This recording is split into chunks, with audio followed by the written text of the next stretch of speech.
Ever feel like you're being pulled in a million directions? Work emails pinging, family needs calling, and there's just not enough time to breathe?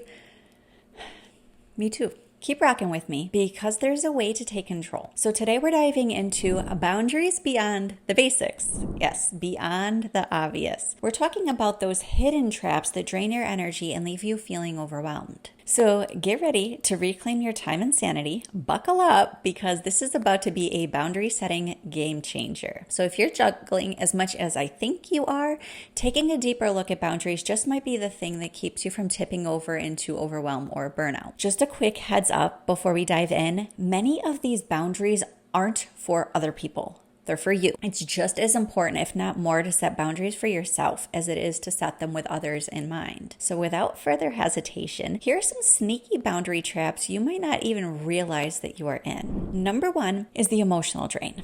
This goes beyond just someone venting occasionally. It's about recognizing when somebody is constantly dumping negativity or emotional burdens on you, and maybe without even reciprocating support. The tricky part is it's not always someone who's intentionally unkind, and it's not necessarily directed at you. These might just be friends or family who don't mean to be hurtful, but they may not realize how much negativity they unload. And guess what? That negativity can be incredibly draining for those around them. So it's important to give yourself distance and time from someone who shows up like that as their typical way of being. Now, it's up to you whether your relationship with this person may benefit from a straightforward conversation about this or whether you can quietly just start to create that space. But the bottom line is set this boundary for your own mental and emotional health. Okay, number two is information overload. So this applies to some obvious things like group chats, family threads, lots of social media scrolling. It can also pop up in unexpected areas like the number of podcasts or email lists that you're subscribed to. So something like podcasts can be a fantastic source of information and entertainment even, but subscribing to too many can lead to a backlog and feeling of never catching up. So limit your subscriptions and then prioritize the ones that you truly enjoy and delete the rest.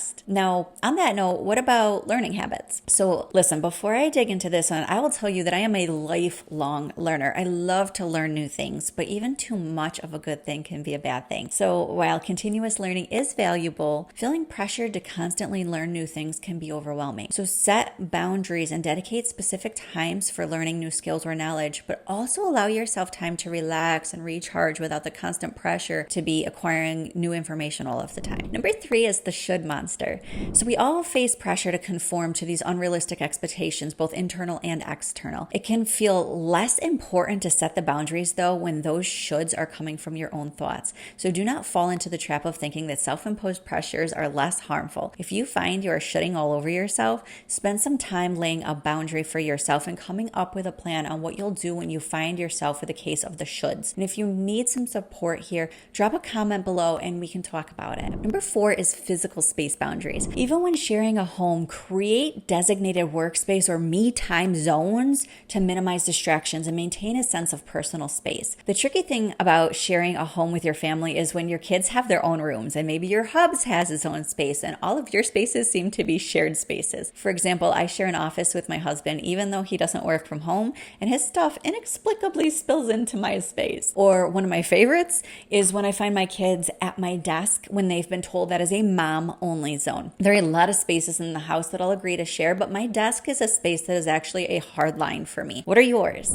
Okay, number five is the unsolicited advice trap. So learn to politely deflect unsolicited advice, especially when it comes to parenting or your personal life choices. So even well-meaning people will cross this line. And the problem with advice is it almost always comes from someone else's life experience. And for that reason alone, very well may not reflect your own individual experiences. Also, the people who often feel most free to give us advice are those who love us the most. And because of that love, they may feel biased and just want to keep us safe. They can end up imposing their own fears on us. So trust your own judgment here. Number six is overscheduled downtime. Do not pack your free time with errands or obligations. Schedule true downtime for relaxing and hobbies and simply doing nothing. Our final one, number seven, is the helping fairy trap. So while it is great to be helpful, learn to identify when someone is constantly constantly taking advantage of your generosity or when you are spreading it way too far and wide. Needing to back off your helpfulness isn't selfish, it's self-preservation. Set boundaries around the kind of help that you are willing to offer and how often. It shouldn't stand in the way of you attending to your own needs. By taking care of yourself, you'll have more energy and focus for everything and everyone else in your life. Now, in the comments below, share one area where you will start setting boundaries